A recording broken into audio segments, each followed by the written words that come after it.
All right, Dan. Four more games past this means four more teams head into the off season. We're gonna go in alphabetical order for fairness purposes. Let's start with the Bills. A game we were both at in person. When did you know the Bills were done? I mean, it was the fun ended pretty quickly. Yeah. I mean, it seems like the Hayden Hurst touchdown to go up 14-0, and then like the Jamar Chase questionable catch, if you will, the second touchdown. I mean, they just couldn't do anything on the all day. So I knew the first time Joe Mixon touched the ball. Something you and I talked about 3-4 days prior to that was going to be the X factor. That's probably the way the Bengals were going to win that game. It's probably the way the Bengals are going to win the next two games if they get there, right? I mean, he's as locked in as he's ever been. He's as healthy as he's ever been, and that offense, regardless of who's blocking in front of him, is ticking right through Joe Mixon. So we'll leave that alone. We'll talk about the Bengals when the time is right. Let's talk about these Bills who didn't run the football. Josh Allen did not run the football outside of the 1-yard touchdown score. They tried Devin Singletary once and decided that wasn't going to work today. They tried James Cook twice, decided that wasn't going to work today. Certainly a team need for this offseason. How do they address this, Dan? Do they go back to the draft and bring in another third rounder like most teams are doing these days? Or do they take a swing at one of these 10 or 11 legitimate free agent running backs out there and maybe try to look a little bit more like that Bengals offense did yesterday? Yeah, I mean, I think we saw it in the second half that James Cook was a bit of a post-buy rookie bump there. So I think going forward, he's going to have quite a bit more of a role going forward. I mean, I don't know if he'll ever turn into like a 3-down back. But in the league now, I don't really think you need that with just the way the position is and the way the position is played and what's available in free agency, right? As we've talked about a lot in the past. So yeah, I think the way to go is to move forward with James Cook in a more prominent role going forward. I mean, they invested a pretty high draft pick in him last year. And there's tons of running backs available that they don't really need to shop at the top of the market if they don't want to. I doubt that they can.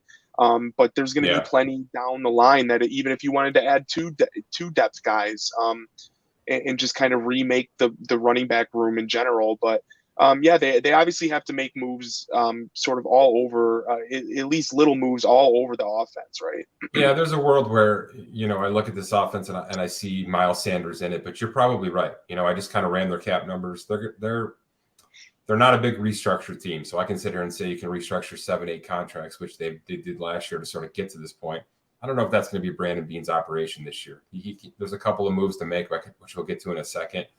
But you're probably not freeing up enough room to bolster the wide receiver room like we're going to talk about and add a prominent offseason, running back at the top of that market. So is it Alex Madison's role? That's a guy you and I have mentioned quite a bit for this roster, expiring out of Minnesota, who is sort of unproven. Probably, knows how to share the load pretty well right now and could give James Cook that time to at least settle into a more prominent role. I think that's probably about right? Like $3.5 million a year, something like that for Alex Madison. Yeah, that's fair. Let's talk wide receivers. It was supposed to be Gabe Davis's year. That was the fantasy draw. That was, is he the next big contract? Is he the next Christian Kirk type contract? We are not there.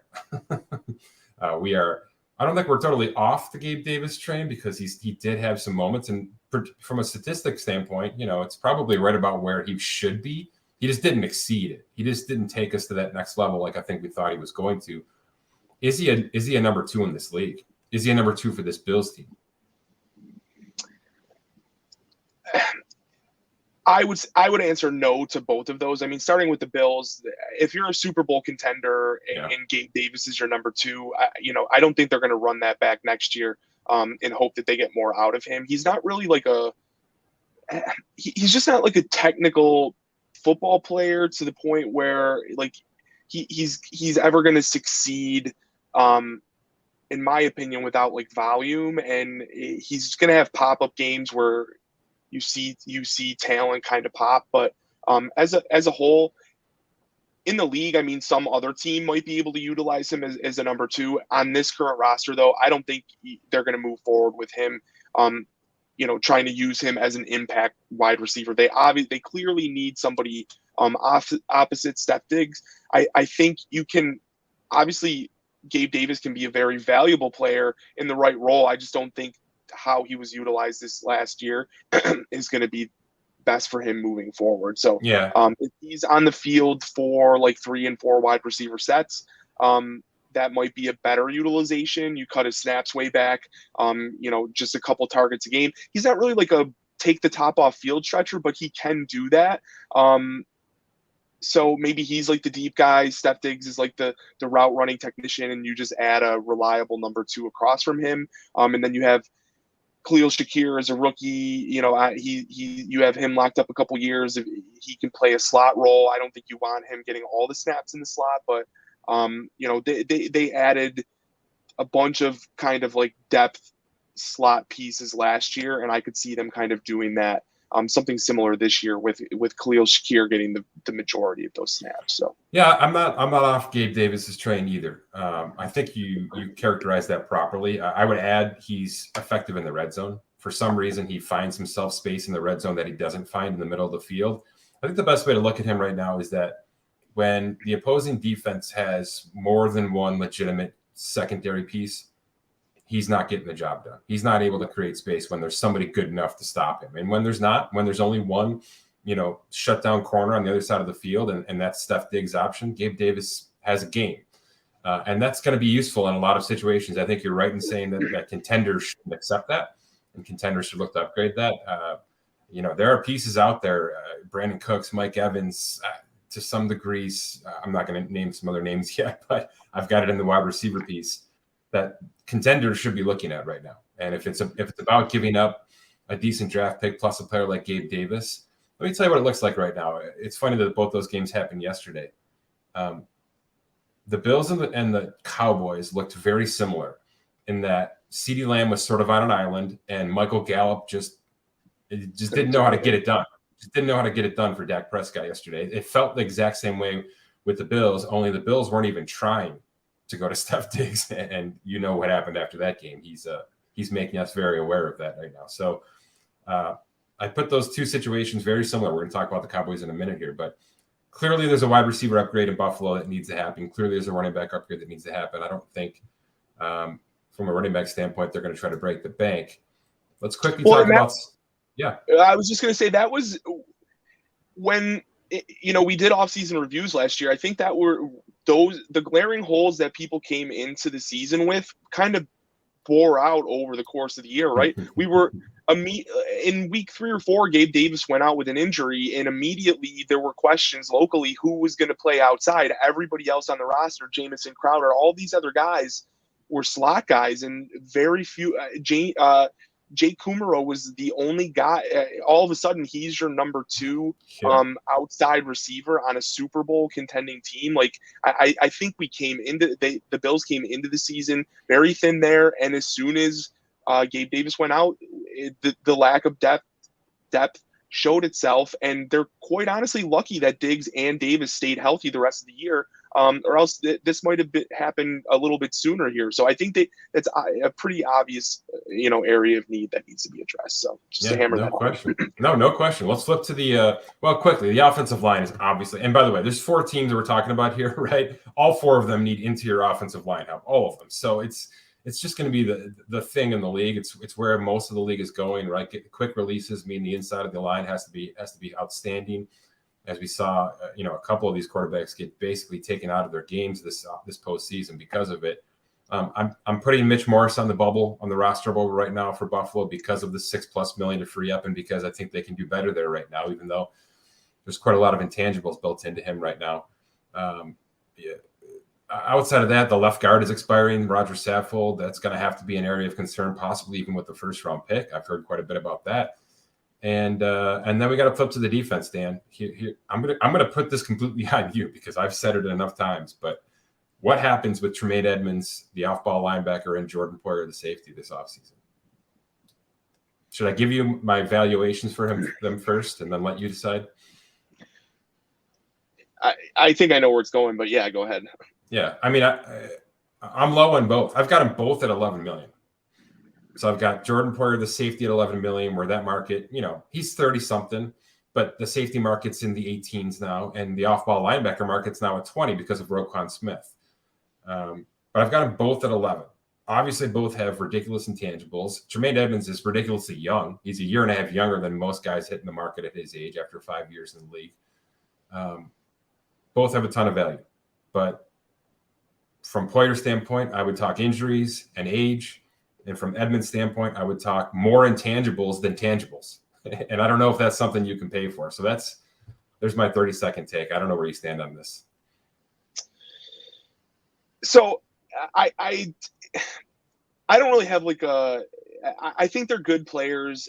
I think if the Bills are pretty limited in terms of where they can create roster space. So if you're looking, this team needs to make changes. They can't just move forward after the loss in Kansas City last year, how that all played out, then how this played out this year. I mean, they still, let's be honest, they still have a very, very good defense, but there's obviously a flaw, whether that's in they need a new coordinator, whatever, but there's obviously changes that need to be made. I mean, I'm not sitting here rooting for those two players to be where they make those changes. I don't think you are either.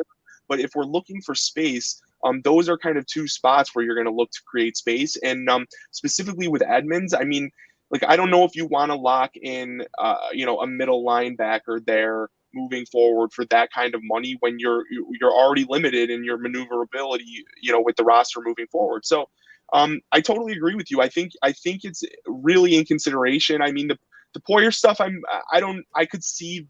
think that might be a little more likely, but I'm still on the probably no side of that. But I know what you mean. They have to do something here, and that's where I think maybe they just look to make a move at coordinator. Not nothing against Leslie Frazier. It's just I think they're going to have to make a change somewhere. Maybe you look to change at coordinator. Somebody new, a new scheme gets more out of some of these guys. I don't know, but you just can't flip the whole roster the way the Bills are constructed now. So you have to try and squeeze a little bit more juice out of some of these guys that you already have there. And the way they've constructed themselves was heavy pass rush up front to get after guys like Mahomes and now Burrow. And last year, Mahomes was barely touched. This year, again, Joe Burrow in the game of the year for the Bills was barely touched. So I don't know. That's where I just think they can't remake the whole roster. If you're looking where they can create space, it's Edmonds, it's Poyer. You probably have to move on and try and cover the holes with money saved from those two guys. So. Yeah, I think there's a Tim Settle release. The defensive line, the interior defensive line was somewhat deep, but also not the best down the stretch, especially with Ed Oliver's rough game yesterday. He's fully guaranteed on his fifth-year option. So barring a trade, you're probably not moving off that next year. I'm not sure it's an upheaval that we need, even though obviously there's a bad taste in our mouths from what we saw yesterday, getting diced up by a really creative Bengals offensive game plan. There's no question about that. But look at these are the teams you're competing with. It's not like you can just write off yesterday and say, well, that was just one game. That is one of the games. It's the Bengals, it's the Chiefs, it's the Chargers. These are the teams you have to be able to stack up against from a roster standpoint and from a gameplay standpoint. So, Poyer's injury hurt him down the stretch. His multiple injuries, I should say, certainly the rib injury was the most damaging. He's looking for his last contract. And knowing what we know about how Brandon Beane operates, he's going to lowball that. And Jordan Poyer is going to go find more money somewhere else. That's how I read that room. My guess with Tremaine Edmonds, I don't think the tag's coming. I don't think you put any kind of $18 million valuation on him right now because his agent runs with that for the rest of his career. I think you probably let him test the market like you did with Matt Milano a little bit. And when he comes back and realizes that he's offered 12.5 or 13 or even 14 somewhere else, but he can come back to Buffalo for 12, he comes back to Buffalo for 12. and then everybody's kind of happy because you got a 25-year-old or whatever he is on a 2-year guarantee, and you can hopefully get squeeze some more out of that orange and go from there. So that's my read on that. I don't think you lock either up early right now, at least not with top of the market contracts. But look, those are two good options defensively speaking, about to hit the open market. And oh, by the way, these other three teams we're about to talk about need off-ball linebackers and safeties. So it's just how this offseason is looking right now. Let's do it. Let's get to some of those other teams. Let's talk about Cowboys. A game I think we all saw coming. The San Francisco defense can be stifling. That wasn't their best effort. And the Pollard injury is really where we have to go here, this running back situation. I don't know. Are you done with Zeke Elliott in Dallas? I feel like it's a 50-50 split, even though this guy's about to make, he's at 3 for 52 non-guaranteed left. I don't even know why this is a conversation. Just lay it out quick what you think in terms of their avenues to get out, like moving on from Zeke versus like incentives, like reasons he would be back on the roster next year. I don't know, because he's a company guy. I honestly, everybody yelling at me that he's not going anywhere are attached to the team, and they know how Jerry Jones operates and Stephen Jones operates, and they love to hang on to players. It's a curse with that franchise, is that they don't do enough moving around, that they don't do enough flipping, especially at this kind of position. That just look, you can't put too many eggs in this basket. There's a world where Amari Cooper is not on this roster because Zeke Elliott was, and that contract. That's a 1-for-1 contract shift in 2022. That's what you gave up to keep Zeke Elliott, and you had to keep Zeke Elliott because of dead cap. So it's not like I'm blaming them for that. Well, that's not the case in 2023. All right, they're finally right side up in this contract. They can save themselves about $4.8 million to move on in March. I just don't understand why you would put this guy back into $11 million cash. It's actually 4 years on this contract. It's actually 4 years, $53 million, but none of it's guaranteed. Can you get him to take a pay cut and stick around, especially with this Pollard injury? I don't even want to go there. I just want to rip this Band-Aid off and get out of this contract. And if you want to bring him back on a 1-year deal, fine. Then he's back on this roster in that regard. But that contract has to go. The Pollard stuff doesn't scare me. It's a terrible injury. It's a 3-month recovery from what I've read this morning. It probably cost him a 2-year guarantee in free agency. But are you franchise tagging Tony Pollard at $10.1 million, Dan? Is that what you're doing if you're the Cowboys? Or is that too much? He's worth 3 for 27 in our system. He's a $9 million running back in our system right now. It's a tough question now. I mean, the injury changes everything, but and I mean, they're not doing that if they're bringing Zeke back on the current contract, correct? Like you're not like I don't know. It would only be if they restructure or move on from Zeke that you would do that. I don't know. Are you asking me if they would pay $20 million for 2 running backs because it's Zeke at 11 and then Pollard at 9? Yes. This team would pay $20 million for 2 running backs. They can do it. In their structure, you think they can afford to do that?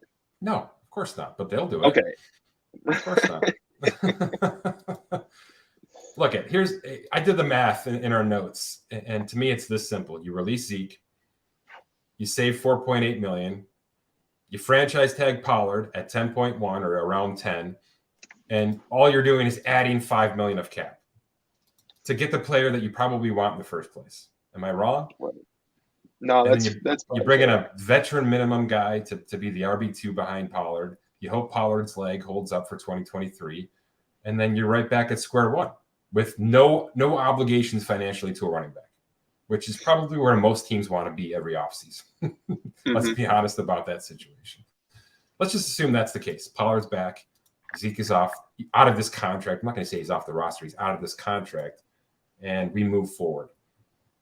I think we both agree this team just did not have enough weapons. And I want to remind everybody, yourself included, that Amari Cooper got traded for a 5th-round pick this year. A 5th-round pick.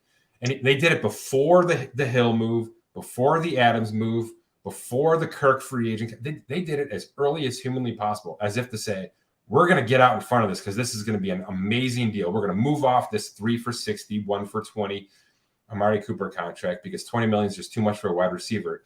and then 11 wide receivers got more than $20 million ahead of him. It was unbelievable.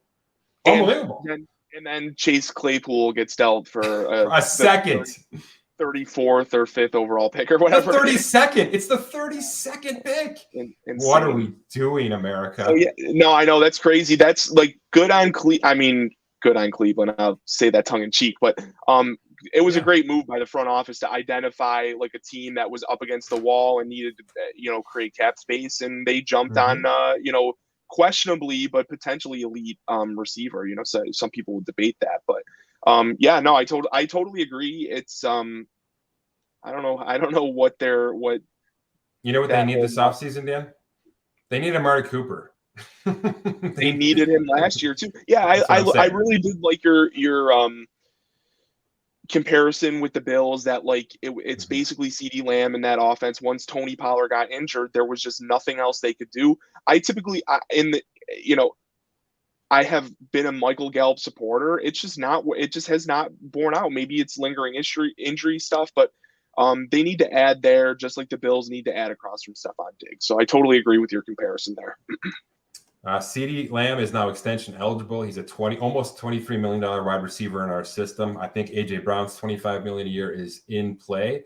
And by the way, do you know why his price is that? He was an $18 million wide receiver head into this offseason. $18 million. He added about $5-6 million to his valuation. You want to know why? Because he was the only option. Yeah. Because Dalton Schultz missed half the year. Because Michael Gallup missed a quarter and then was a semblance of himself. And CeeDee Lamb was the only damn weapon out there. And when that's the case, you're going to pile up production, and that production turns into dollars. It's just life. So now a $20 million wide receiver is now a 25 probably, when the agent does his work.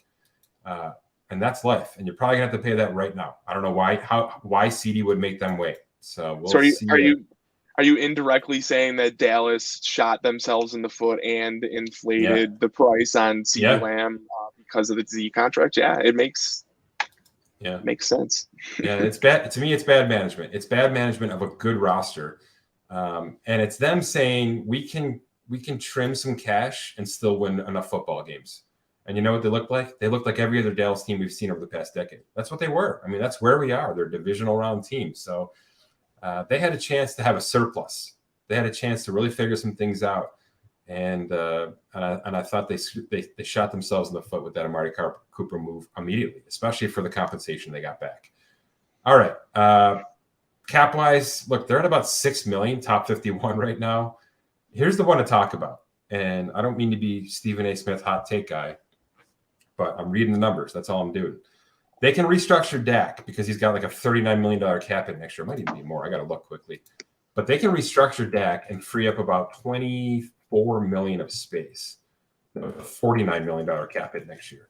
So, $49 million on a projected $225. That's a big enchilada. That's almost 22% of your cap right there. They're going to restructure him in some regard, but if they restructured him entirely, a full 5-year void year restructure on that base salary, that means they have $63 million of dead cap in 2024. Which who cares, right? It's Dak Prescott. Well, that's the final year of his contract, and it's non-guaranteed.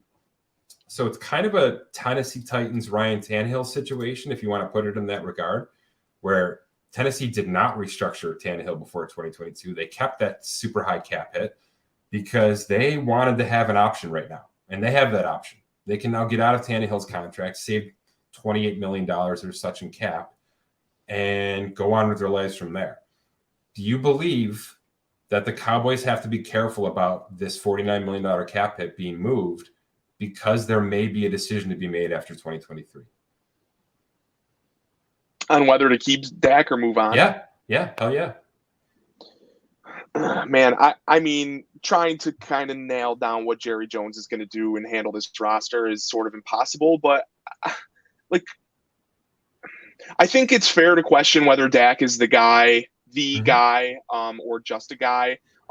But I think we're kind of seeing that maybe he's just a dude who needs talent around him, right? He's not just going to be the, put it on your shoulders, carry a team. He needs support, right? So that being said, I mean, I'm in the corner of I think they're going to have to move to plan to move on with him long term, rather than move on from him beyond 2023. But I could be dead wrong on that. So I agree that they need to be careful with it. But Jerry Jones has negotiated in the public. I mean, even when Dak was trying to come back from injury last year, and he was saying their backup quarterback could have had the job and all, it was just like, how he handles these situations is really weird. And like, I don't even want to like try and pinpoint what he's going to do, or like if he wants to move on with Dak going forward, or if he's going to try and just upend the roster, or what's going to happen here. But they do need to be careful how they handle it. But I don't know where I think there's a legitimate chance that they draft a quarterback in the 3rd or 4th round this year. Really? Yeah. Yeah. Just to see where they're at. Not that Cooper Rush didn't do a good job filling in. And that could certainly be something that they just tack on a couple of years on a short backup deal and see what they at least have that fallback plan. Look, the Dak Prescott contract, because of the way they handled it, to your point, right? Because they waited to the very last second, pushed everything in. Literally, they had to double franchise tag him because they ran out of time before they processed his extension. So they actually had to build in the safety valve that no team wants to have to do in order to get that extension processed. It's wild. It's Saints and Drew Brees-esque. That's always what the Saints ended up doing with him. And by the way, the dead cap for the Cowboys is starting to pile up like the Saints. And we're going to start talking about Dallas in a cap regard like we do with New Orleans, and we have with Tampa Bay, and we are with the Rams and things like that. They're getting into that category.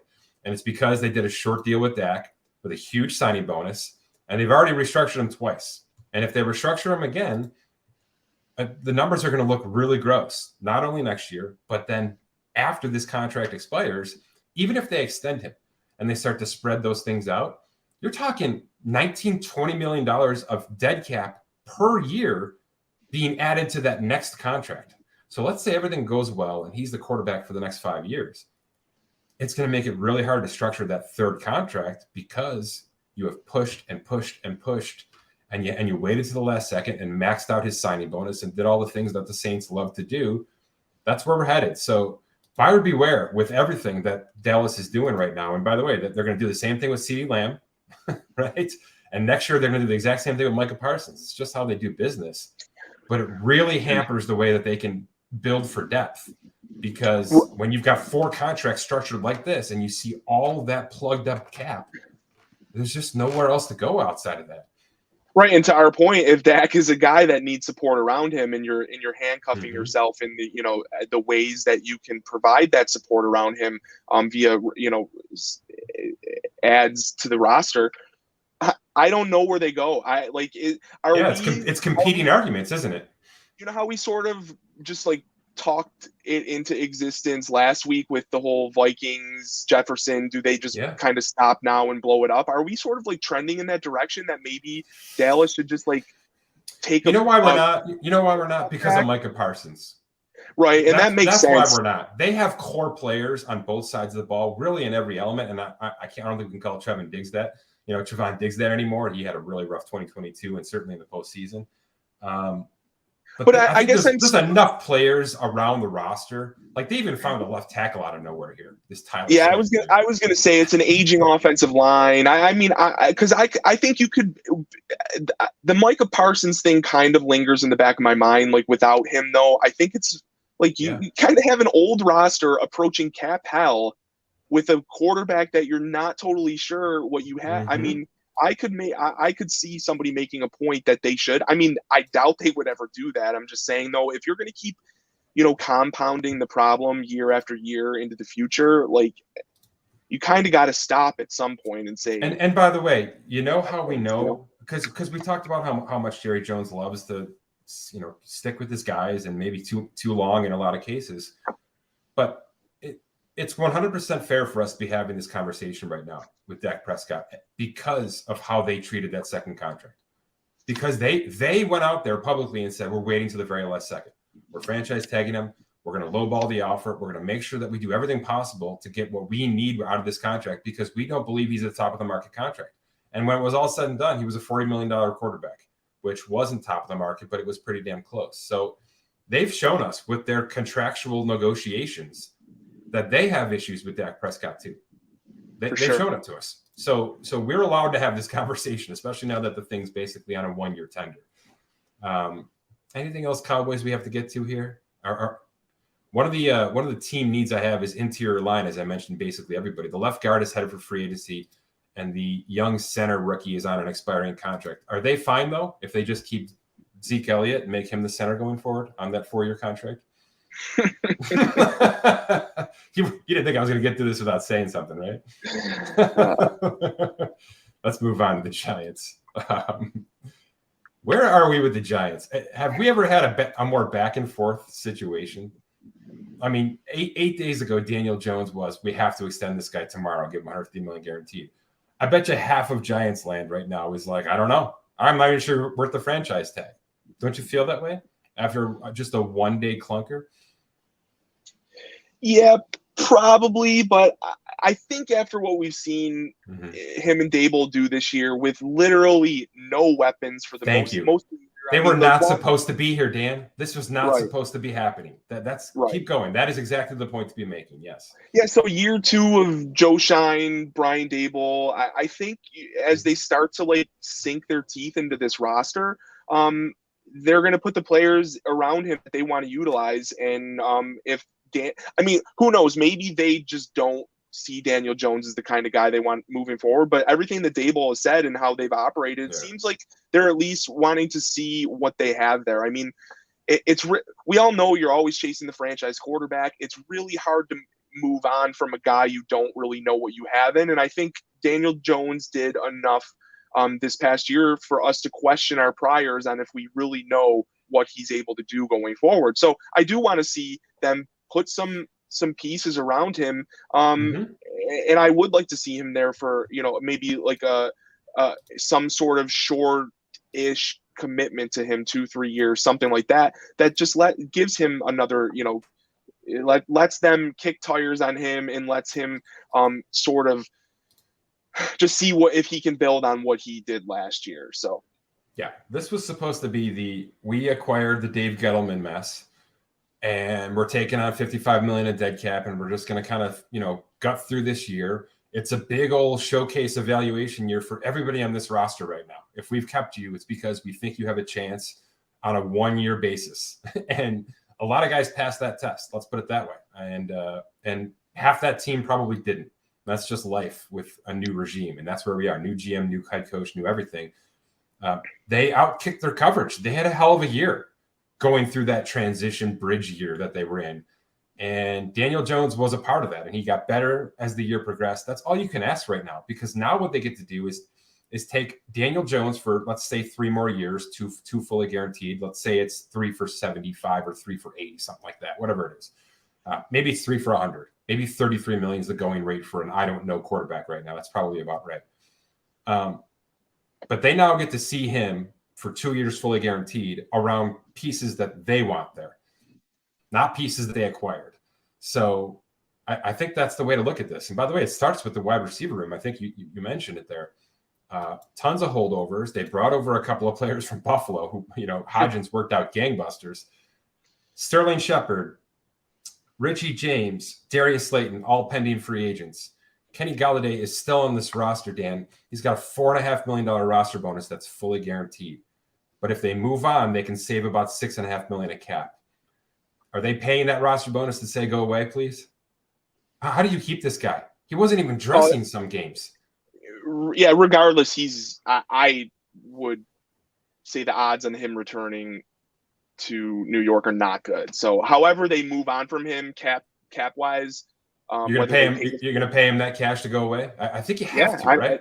They're not. I mean, they don't want it. This wasn't just like Kenny's not really, turning into what we want. It was a soured relationship. I don't think they have any intention of moving on with him on that roster. No. So however they need to move on from him, they will.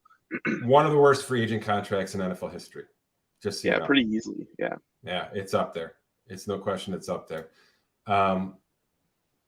That's 4 wide receivers that are not on this roster next year. It's not a great open market for wide receivers. We've mentioned some names that could be on the trade market. This is a destination. It's also not a great draft for wide receivers. So they're going to have to be really creative. with how they operate right now and with how they move forward. Because if they're going to empty that cupboard, which we believe they will, look, Richie James probably comes back on like a $6 million per year type deal. I think he did enough on that offense to show he sticks, but I can't imagine Slayton's back, and I can't imagine Shepard's back. So it's a major area of concern. But this is, I think there's a receiver or two out there thinking, I want to be inside that Brian Daboll offense. I think for sure. And I think, like you already pointed out, that Hodgins is a nice find. Wan'Dale Robinson showed some promise before he got injured. You have Daniel Bellinger. I mean, I don't think he's like a top 5 tight end in the league, but I think he's a rookie who showed some promise. Dynamic tight end.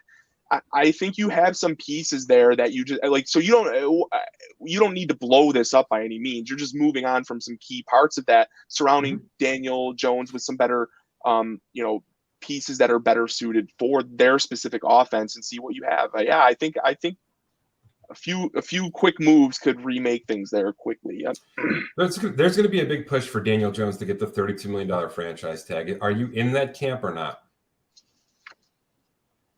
I actually was, as of maybe like a week or two ago, and I think recent conversations between us, I sort of am more in the camp of they make some sort of extension offer to him. But yeah, I agree. And it's about stabilizing this new regime, right? You want Joe Schoen and Brian Daboll to have their quarterback attached at the hip for maybe 2 to 3 years guaranteed. And you want everybody else to know that. You want to be going into March 15th with everybody knowing, hey, we're not just blowing this thing up. We're not just trying to figure this thing out on the fly. We have an established system, offensive system, with a quarterback that we believe can continue to flourish in it. And if you want to join on for 2 years, tight ends and wide receivers and running backs, we're here for that. So I think it's important that they put their foot in the sand and say, because the franchise tag is exactly the opposite, right? It's basically saying out loud to everybody, we just don't know. And that's not a great way to go to the offseason and try to rebuild your weapon set, Yeah, and if they have to go back into 2023 with essentially aren't you just in purgatory if you run it back with Daniel Jones on a franchise tag and a bunch of questionable pieces around him minus Saquon Barkley? You're throwing him to the fire again, and he's probably gonna fail. So you're the 2017 Redskins with Kirk Cousins, who you went year by year with, but didn't have the offense around him to actually give him a good chance. And you ended up with absolutely nothing, which is where the Giants could be if they don't handle this the right way. Right. Saquon Barkley, does he get that $10.1 million franchise tag? Oh, boy. I don't know. I mean, I think it would. Does that depend on what their plans are with Daniel Jones? I mean, if you extend him and say, let's give him another year of Saquon Barkley, I don't know. What do you think? I don't think I'm really qualified to answer that question. I think you're walking right down the same path I am, which is if you're giving Daniel Jones 3 years, you give Saquon Barkley 3 years. Why wouldn't you just attach these two players to the hip right now? Neither of them are going to the top of the market. Now, look, I've got Barkley at about $12.5 million, which is, that's Mixon-ish, that's Nick Chubb-ish. It's right in that second tier. It's not McCaffrey. It's not Kamara. It's not Dalvin Cook. It's kind of Dalvin Cook. If his agent says you got to make it 15, this is New York City. This was a number. What was he? Number 2 overall, number 4 overall, whatever the hell he was. Wherever he came from, you've already overvalued him. So I know that wasn't this regime. That was the Gettleman regime. But in other words, everything about him is surplus. So if my 4 for 50 at 12.5 has to become 4 for 75, but still only 2 years guaranteed, you know how this works. I think that's probably where we end up with Barkley. But to your original point, you're just going to align the guaranteed dollars of Jones and Barkley together and say, you guys have 2 years to figure this thing out together in this Brian Daboll regime. And if not, then we're going to cut bait at that point and start over. I think it's totally fair. Barkley's the right age for that. Jones is certainly the right age for that. So I don't think either of them get the franchise tag. I think everybody operates with a multi-year extension, couple-year guarantee, cap flexibility. And then in 2 years, if it's going really well, then they both probably get, big-time pay jumps. But we'll see what happens after that. So did you hear his post-game comments, Barkley? So they asked him about I'm sorry because I don't remember the exact question, but it was something about his market or whether he Hmm. wants to be in New York and he said, I'm not worried about resetting any markets. I understand I had 2 years for Really? major injury concerns. Yeah, I sort of cringed from like his God, the age agent was was probably miserable. yeah, so fine. I'll find the clip after this, but basically he said, "I'm not worried about resetting any markets. I understand I have injury concerns. I enjoyed my time here, et cetera, et cetera." So I didn't take that as I think he's out of town. I think it's a credit to your point that like he slides in under that into that next tier of running backs Yeah. for a multitude of reasons, and he sort of confirmed it and said, "I'm realistic about my situation here." The only thing that lingered in the back of my mind is him coming out saying that immediately. I Mhm. wonder if he understands the limited shelf life of his career and maybe he doesn't want to be a part of like the rebuild of that team like 2 or 3 years going and maybe he wants to pick and choose like more of like an immediate Super Bowl contender and is willing to take a little bit less than market value to make that happen. But am I reading too much? I mean, it's unfair to ask you this question because you didn't hear the clip, but like is that too in between the lines, you think? It could be just ridiculously honest. Obviously, that's exactly what we're all thinking. B, it could be his way of saying, please don't freaking franchise tag me. All I want right now is more than 1 year guaranteed. And that's all any running back wants, by the way. So it could just be him saying, I'm willing to, be realistic if it means I get more than 1 year guarantee out of this thing. And if this is the team that will do it, fine. Otherwise, I'll find a team that'll do it. But it's probably his way of saying, haphazardly, don't do this to me 1 year, because with his injury history and whatnot, you know how dangerous that can be for him. But it's buyer beware, of course. Yeah, super interesting though that he said that, just knowing the situation there, how they're going to handle Jones, just the whole trajectory of that team. I thought it was a really interesting comment. So I did not hear that. That's definitely kind of breaking news. What athlete actually understands their value and says it out loud, right? right. Dexter Lawrence, is he getting paid? Mm. I'll tell you who is, while you're thinking about that. Left tackle Andrew Thomas. Holy cow, did they hit a home run on this guy? This guy, he's one of the top graded PFF offensive tackles in history. He just destroyed our algorithm from a market value standpoint. I mean, this guy could go up to Trent Williams money if he wants it. He's a $21 million player in our system right now.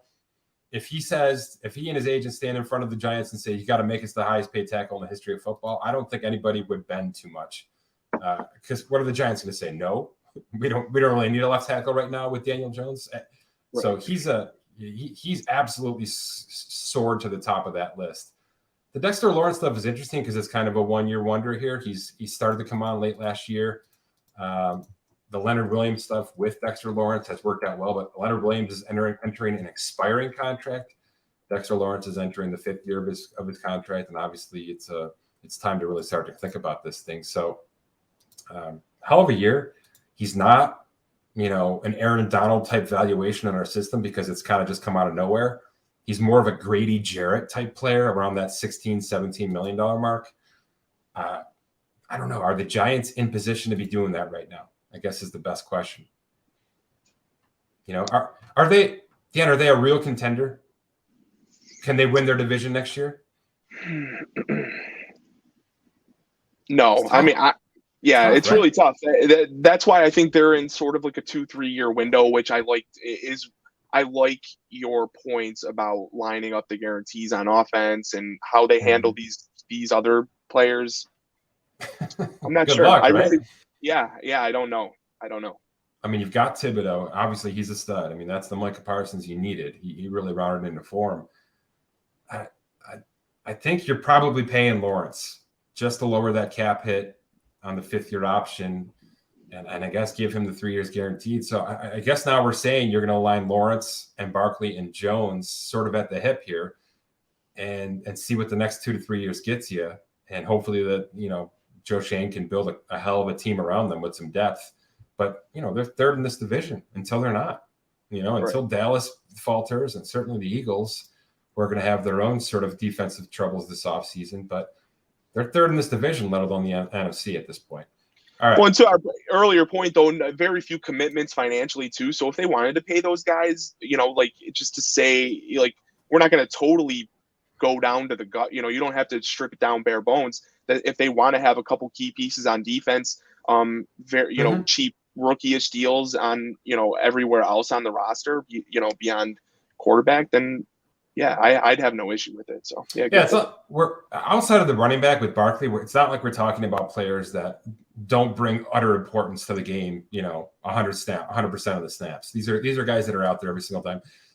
Nobody's ever going to yell at a team for going $20 million plus on a left tackle right now. It's just not going to happen. Even though team needs I have for Giants are certainly the interior. Their left guard Gates was, I thought, underperformed, and he's a free agent. And center John Feliciano was kind of a fill-in. There are some young players that should be able to step in there, but I don't know. If you're going to pay Jones, you better go back and at least add a draft pick and a couple of free agents with that kind of offensive line surplus in mind. And then this is another team that needs a middle linebacker. They just do. They need somebody to stand in between Thibodeau and a couple of the rookies that they've got on the edge, and just kind of run this show. And that's what I mean, Dan. If the Bills let Tremaine Edmonds walk, there's really good teams out there. And by the way, yeah, right. Brian Dable knows exactly who Tremaine Edmonds is, and Joe Shane knows exactly who Tremaine Edmonds is.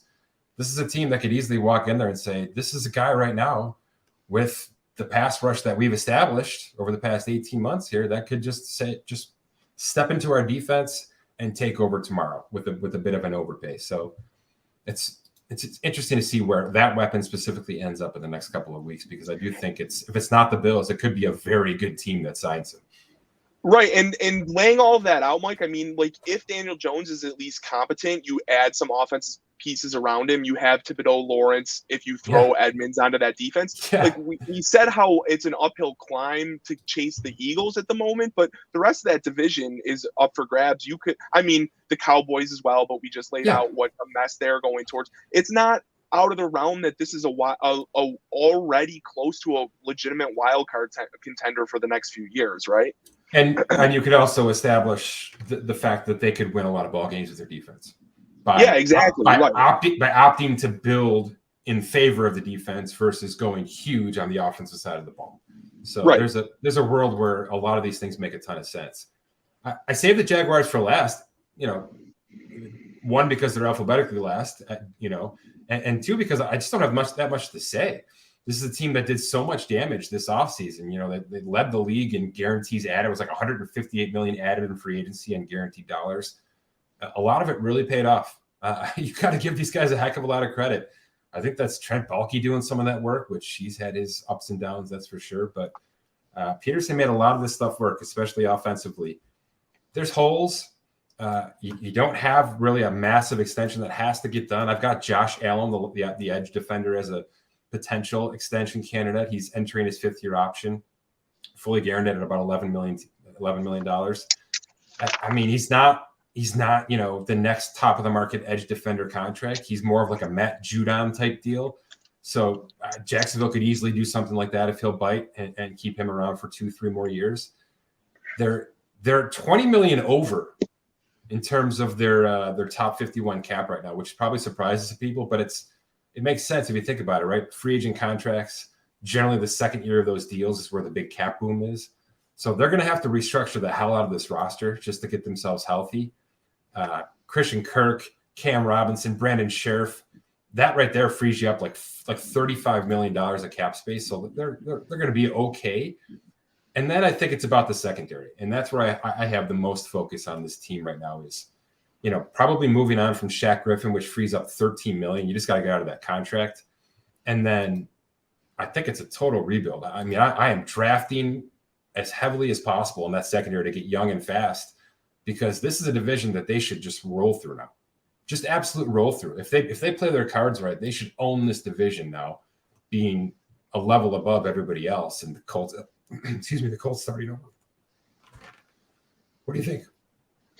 Yeah, I totally agree with you. Division's wide open. Jacksonville, the pieces are in place. There, like you outlined, there's some glaring holes on on defense. That's kind of the main focus, I would think.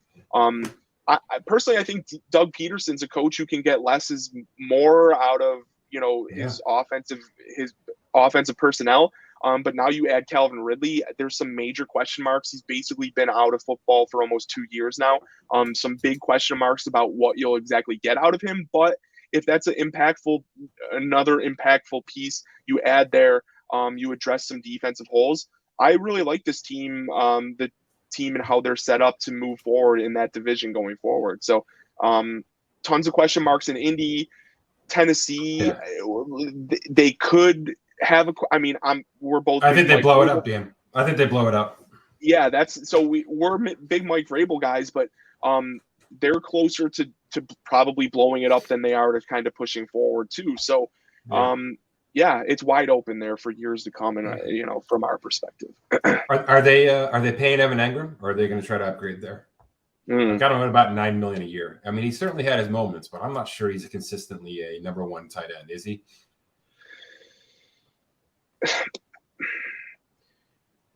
TBD on that.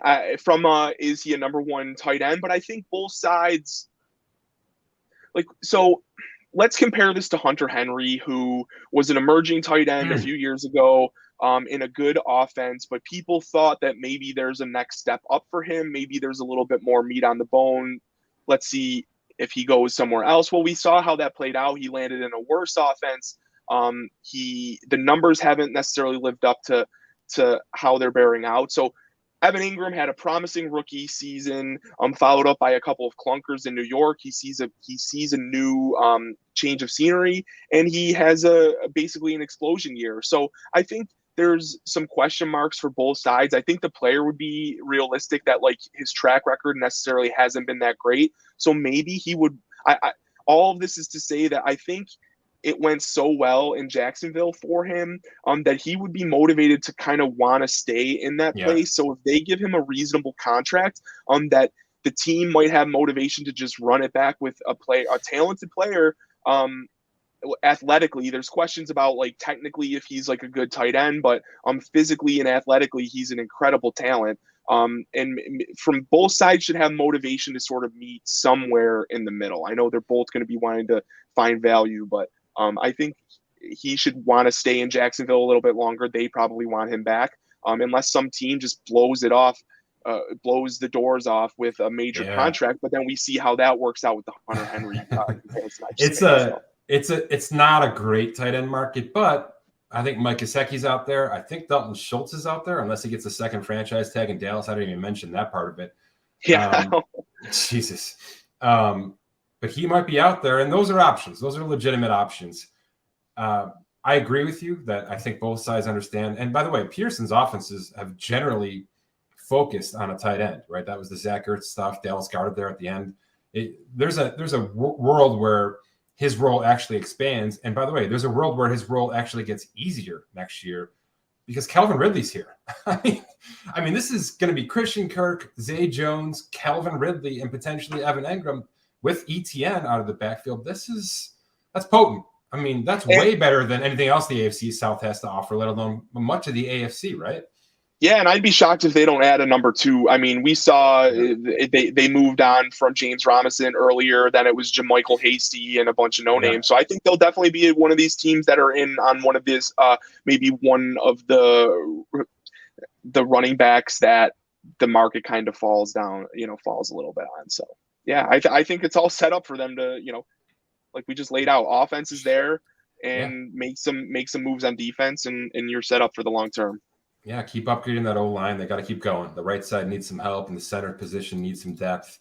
But Trevor Lawrence took the step they wanted. He won't be extension eligible until after 2023.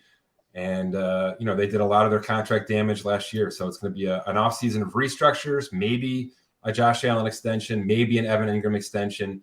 And then you bring in Ridley and see what the hell you have. It's come out of nowhere. It's kind of gone exactly to plan after you drafted Lawrence. So it's kind of nice to see that work out.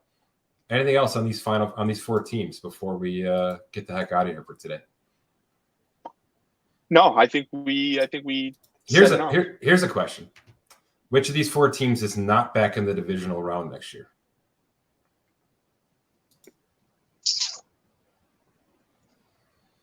Good question. I'm gonna say the Giants. Okay.